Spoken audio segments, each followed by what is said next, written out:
Hello friends, welcome to my channel. अगर आप इस चैनल में नए हैं तो चैनल को लाइक कर लें और बेल आइकन दबाना ना भूलें। आज हम पढ़ते हैं करंट अफेयर्स।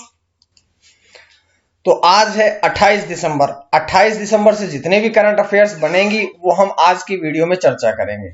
इसका पीडीएफ आप सभी को ज्ञानकोश टेलीग्राम चैनल के ग्रुप पर मिल जाएगा या ज्ञानकोश नाम से ही फेसबुक पेज है, आप लोग वहां से भी इसके पीडीएफ को डाउनलोड कर सकते हैं। तो चलिए शुरू करते हैं आज की कुछ महत्वपूर्ण करंट अफेयर्स। करंट अफेयर्स पढ़ने से पहले आप सभी के लिए छोटी सी जानकारी कि अब आप सभी के लिए प्लेलिस्ट बना दी गई है। प्लेलिस्ट में आपको अगर करंट अफेयर पढ़नी है, आपको टॉप करंट अफेयर पढ़नी है, हिस्ट्री पढ़नी है, आपको कोई भी टॉपिक पढ़ना है, उन सभी के लिए देखिएगा मैंने प्लेलिस्ट बना दी है। आप लोग देख लीजिएगा, आसानी से आप इन सभी वीडियोस को ढूंढ सकते हैं। तो चलिए शुरू करते हैं आज के कुछ करंट अफेयर्स। बात करते हैं पहले प्रश्न की। तो पहला प्रश्न आपकी स्क्रीन पे आया है कि 2021 में जो पुरुषों का अंडर 20 और अंडर 17 फुटबॉल विश्व कप होगा, 7 है ये बल्कि 17 होगा।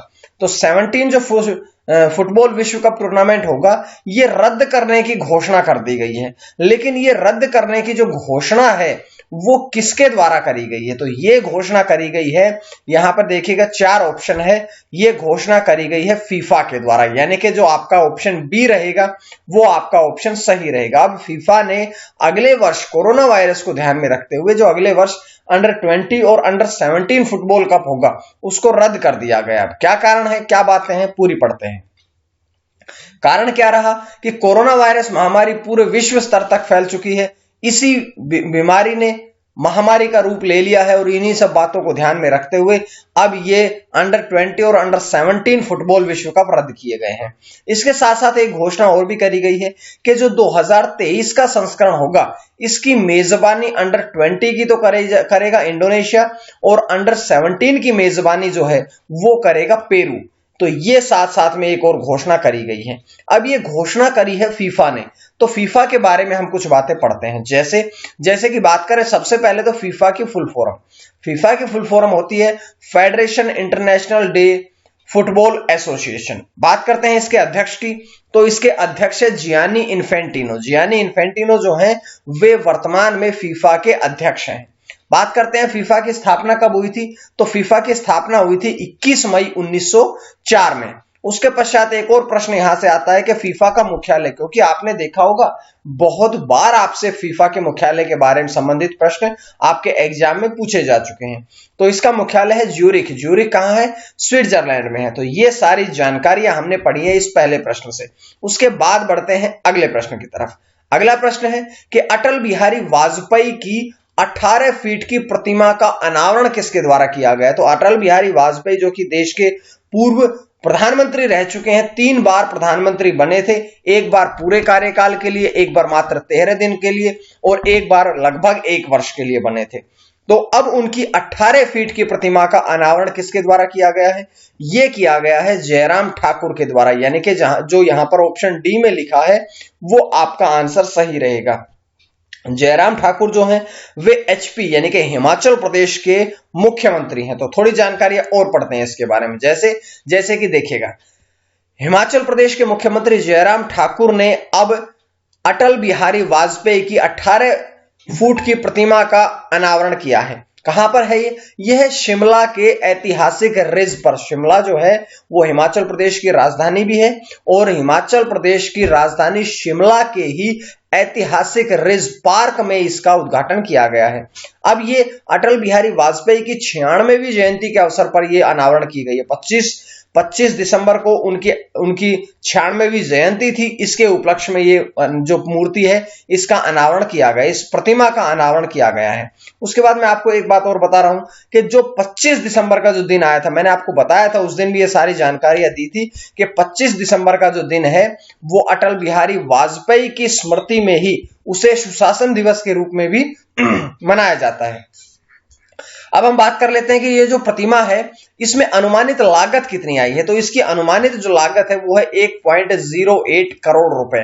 और ये जो मैदान है, ये जो रिज मैदान है, इसमें केवल अटल बिहारी वाजपेयी ही नहीं बल्कि अटल बिहारी वाजपेयी के साथ साथ में हमारे देश के राष्ट्रपिता महात्मा गांधी की प्रतिमा भी है और उनके साथ साथ में पूर्व प्रधानमंत्री इंदिरा गांधी की मूर्तियां भी यहां पर स्थापित की गई है। तो ये जानकारी मैंने पूरी तरह से आप लोगों को इस प्रश्न से दी है। उसके बाद बढ़ते हैं अगले प्रश्न की तरफ। तो अगला प्रश्न है कि सशस्त्र बल चिकित्सा सेवा के नए महानिदेशक कौन बने हैं। सशस्त्र बल चिकित्सा सेवा के नए महानिदेशक कौन बने हैं।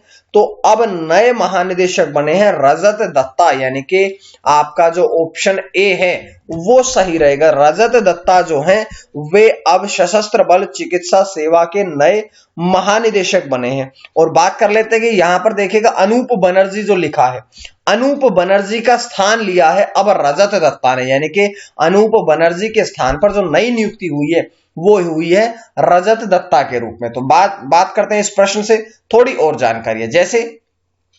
जैसे कि वाइस एडमिरल जो रजत दत्ता है वो अब सशस्त्र बल चिकित्सा सेवा के नए महानिदेशक बने हैं। उन्होंने किनकी स्थान लिया है। तो उन्होंने लेफ्टिनेंट जनरल अनूप बनर्जी का स्थान लिया है और सबसे वरिष्ठ चिकित्सा अधिकारी का कार्य यह होता है, यानी कि अब जो रजत दत्ता है उनका कार्य यह रहेगा कि जो सशस्त्र बल के जितने भी हॉस्पिटल्स है, अस्पताल है, उन सभी की देखरेख, देखभाल या निगरानी अब रजत दत्ता के अंडर में ही की जाएगी।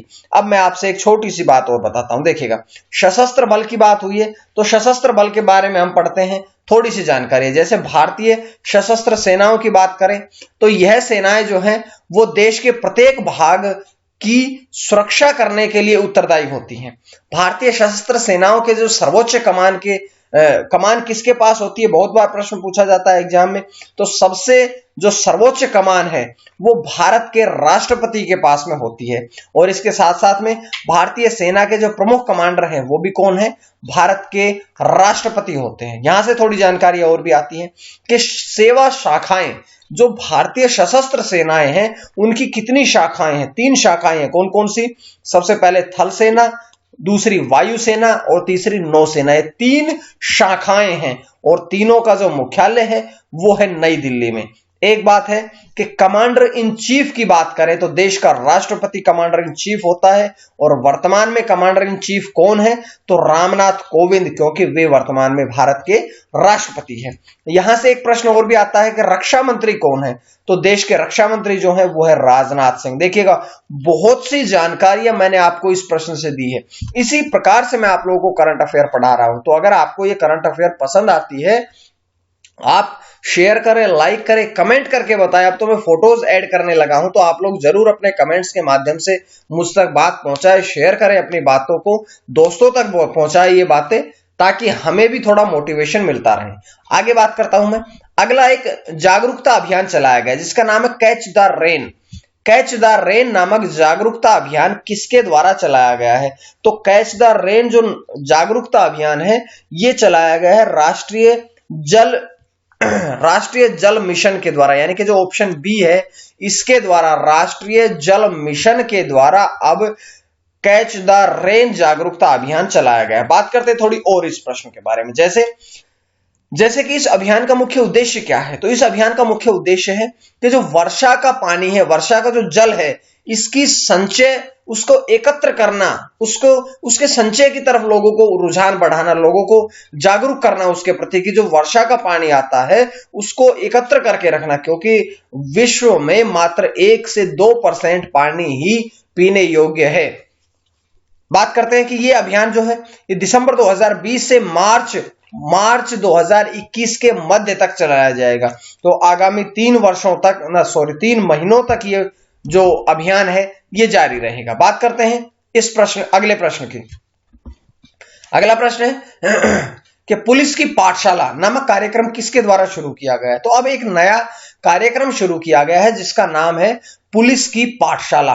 अब जो ये पुलिस की पाठशाला नामक कार्यक्रम है, ये किसके द्वारा शुरू किया गया है? तो ये शुरू किया गया है फरीदाबाद पुलिस के द्वारा। फरीदाबाद पुलिस जो है, ऑप्शन सी पे मैंने लिखा है, फरीदाबाद पुलिस के द्वारा ही अब पुलिस की पाठशाला नामक कार्यक्रम शुरू किया गया है।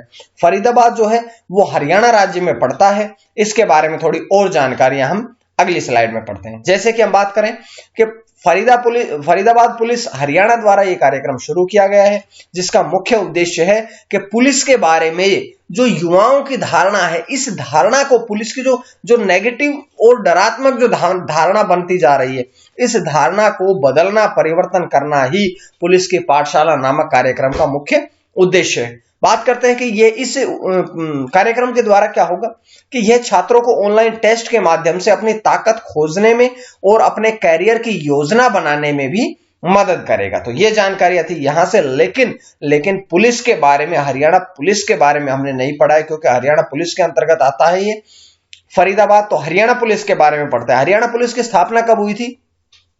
1 नवंबर 1966 को 1 नवंबर 1966 को हरियाणा पुलिस की स्थापना करी गई थी, क्योंकि 1 नवंबर 1966 को हरियाणा राज्य की भी स्थापना हुई थी। पंजाब और हरियाणा दोनों राज्य अलग हुए थे और उसी दिन से ही हरियाणा पुलिस की भी स्थापना मानी गई है। बात करते हैं हरियाणा पुलिस का मोटो क्या है। तो हरियाणा पुलिस का मोटो है सेवा, सुरक्षा, सहयोग। सेवा, सुरक्षा और सहयोग, जैसा कि मैंने फोटो में भी लिखा हुआ है, सेवा, सुरक्षा और सहयोग। बात कर लेते हैं कि डायरेक्टर जनरल, डीजी कौन है? हरियाणा पुलिस के डीजी कौन है? तो मनोज यादव आईपीएस। मनोज यादव आईपीएस जो हैं, वे हरियाणा पुलिस के वर्तमान में डीजी है, डायरेक्टर जनरल है। उसके बाद बढ़ते हैं अगले प्रश्न के, छठे प्रश्न की तरफ हम चलते हैं कि ग्रैमी के लाइफ टाइम अचीवमेंट पुरस्कार से किसे सम्मानित किया गया? तो ग्रैमी के लाइफ टाइम अचीवमेंट पुरस्कार से जिसे सम्मानित किया गया है, उनका नाम है सेलेना क्विंटनीला। सेलेना क्विंटनीला को अब ग्रैमी के लाइफ टाइम अचीवमेंट पुरस्कार से सम्मानित किया गया। बात करते हैं थोड़ी और, जैसे कि ये गायिका थी और इन्हें यह पुरस्कार मरणोपरांत, मृत्यु के पश्चात यह पुरस्कार दिया जाएगा। यह पुरस्कार 63वें वार्षिक ग्रैमी पुरस्कारों में दिया जाएगा। कब आयोजन होगा इनका? तो 63वें वार्षिक ग्रैमी पुरस्कारों का आयोजन होगा 31 जनवरी 2021 में। उसके बाद बात करते हैं कि संगीत उद्योग में उनकी उत्कृष्ट उपलब्धियों को ध्यान में रखते हुए उन्हें लाइफ टाइम अचीवमेंट पुरस्कार से सम्मानित किया जाएगा। एक बहुत महत्वपूर्ण प्रश्न है, जैसा कि दुनिया में 3 सबसे बड़े वार्षिक संगीत पुरस्कार कौन कौन से हैं? तो बात करता हूं मैं दुनिया के 3 सबसे बड़े वार्षिक संगीत पुरस्कारों की। तो सबसे पहले आता है अमेरिकन म्यूजिक अवार्ड्स, दूसरा आता है ग्रैमी अवार्ड्स और तीसरा आता है बिलबोर्ड म्यूजिक अवार्ड। ये दुनिया के 3 सर्वोच्च संगीत पुरस्कार हैं। अब बात करते हैं ग्रैमी अवार्ड्स की। तो ग्रैमी अवार्ड्स की बात करें तो सबसे पहला जो सम्मान दिया गया था वो दिया गया था 4 मई 1959 को। 4 मई 1959 को पहला ग्रैमी अवार्ड दिया गया था। और ग्रैमी अवार्ड से एक छोटा सा प्रश्न पूछ सकते हैं कि ग्रैमी अवार्ड का नाम क्या है, मूल नाम क्या है? तो इसका मूल नाम है ग्रामोफोन अवार्ड्स। ग्रामोफोन अवार्ड्स जो है वो ग्रैमी अवार्ड का पूरा नाम है। बात करते हैं अगले प्रश्न की कि ग्रीन प्रोपल्शन किसके द्वारा विकसित किया गया है? तो ग्रीन प्रोपल्शन जो है वो किसके द्वारा शुरू किया गया है या विकसित किया गया है? तो ग्रीन प्रोपल्शन जो है वो इसरो के द्वारा, ऑप्शन बी, इसरो के द्वारा ये जो ग्रीन प्रोपल्शन है ये विकसित किया गया। इसरो यानी कि Indian space research organisation, full form बहुत बार पूछते हैं आप सभी से, तो इसरो की फुल फॉर्म ध्यान रखिएगा, इंडियन स्पेस रिसर्च ऑर्गेनाइजेशन। इसके द्वारा अब ग्रीन प्रोपल्शन को विकसित किया गया है। थोड़ी जानकारियां पढ़ते हैं। जैसे बात करें कि इसरो की हिंदी में क्या रूपांतरण रहेगा? तो इसरो का हिंदी रूपांतरण है भारतीय अंतरिक्ष अनुसंधान संगठन। ये मानव अंतरिक्ष उड़ान मिशन गगनयान के लिए विकसित किया गया है। और बात कर लेते हैं अगर हम इसरो के बारे में, तो 4 बातें बहुत इंपॉर्टेंट है। सबसे पहली बात तो यह है कि इसरो की full form Indian space research organisation. बात करते हैं इसकी स्थापना कब हुई थी? तो 15 अगस्त 1969 में इसकी स्थापना करी गई थी। इसका मुख्यालय कहां पे है? तो इसका जो मुख्यालय है वो है बेंगलुरु। बेंगलुरु कहां है? कर्नाटका में। तो बेंगलुरु कर्नाटका में इसका मुख्यालय है। और वर्तमान में जो इसके अध्यक्ष हैं वो है के शिवान। तो के शिवान जो है वे वर्तमान में इसरो के अध्यक्ष हैं। ये सारी जानकारियां मैंने आप सभी के सामने रखी है। उसके बाद अगला प्रश्न आप लोगों की स्क्रीन पे लेके आया हूं कि softball federation of India SFI, softball federation of India के नए अध्यक्ष कौन बने हैं? तो अब SFI के नए अध्यक्ष जो बने हैं वो है नीतन नारंग। नीतल नारंग जो है यानी कि ऑप्शन ए जो है वो अब इसके SFI के नए अध्यक्ष के रूप में मनोनीत हुए। बात करते हैं कि वे किनके स्थान पर नियुक्ति हुई है उनकी। तो उनकी नियुक्ति जो है वो राणा गुरमीत सिंह के स्थान पर हुई है। ध्यान रखिएगा, नीतल नारंग की नियुक्ति हुई है किनके स्थान पर? राणा गुरमीत सिंह के स्थान पर उनकी नियुक्ति हुई है। और SFI की फुल फॉर्म पढ़िएगा, सॉफ्टबॉल फेडरेशन ऑफ इंडिया। स्थापना कब हुई थी? तो 21 नवंबर 1961 को सॉफ्टबॉल फेडरेशन ऑफ इंडिया की स्थापना हुई थी, जिसका मुख्यालय जो है वो है इंदौर, मध्य प्रदेश में। और वर्तमान में CEO की बात करें तो प्रवीण अनावकर जो हैं वे SFI softball football federation of India के CEO हैं, यानी कि मुख्य कार्यकारी अधिकारी हैं।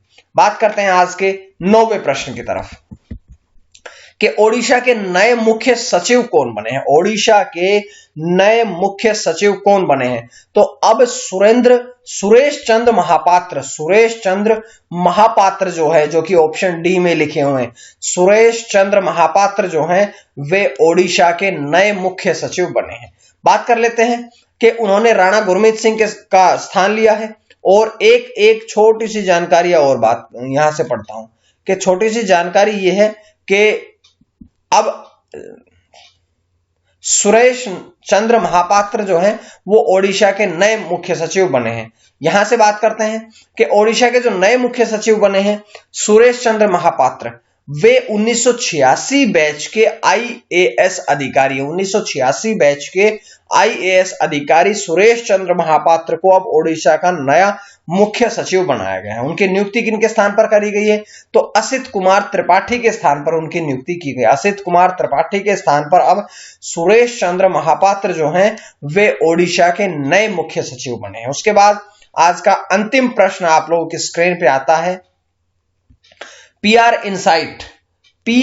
इनसाइट नामक मोबाइल ऐप और वेब पोर्टल किसके द्वारा लॉन्च किया गया है? तो PR इनसाइट नामक मोबाइल ऐप और वेब पोर्टल जो है ये कैप्टन अमरिंदर सिंह, जो कि ऑप्शन ए में लिखा है, पंजाब के मुख्यमंत्री कैप्टन अमरिंदर सिंह के द्वारा अब PR इनसाइट नामक मोबाइल ऐप और वेब पोर्टल लॉन्च किया गया है। थोड़ी जानकारियां इनके बारे में पढ़ते हैं।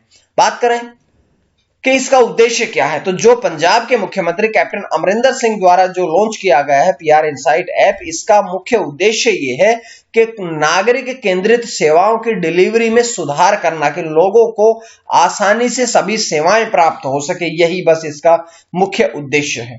तो ये थी आज की कुछ महत्वपूर्ण करंट अफेयर्स। उम्मीद है आपको करंट अफेयर की सीरीज पसंद आ रही है। और अगर आपको करंट अफेयर की सीरीज पसंद आ रही है तो आप लोग ज्ञानकोश यूट्यूब चैनल को सब्सक्राइब कर लीजिएगा, ताकि आपको डेली इसी प्रकार से करंट अफेयर्स मिलती रहे। इसके साथ साथ आप ज्ञानकोश टेलीग्राम चैनल से जुड़े ताकि आपको PDF मिलता रहे, और ज्ञानकोश फेसबुक पेज से जुड़े ताकि आपको करंट अफेयर के अलावा भी बहुत से नोट्स मिलते रहे, जो कि मैं GS, साइकोलॉजी वगैरह के और भी शेयर करता हूं। तो आज के लिए इतना ही। मां सरस्वती की कृपा आप सभी पर बनी रहे। आज के लिए वीडियो के अंत तक जुड़े रहने के लिए आप सभी का बहुत बहुत धन्यवाद।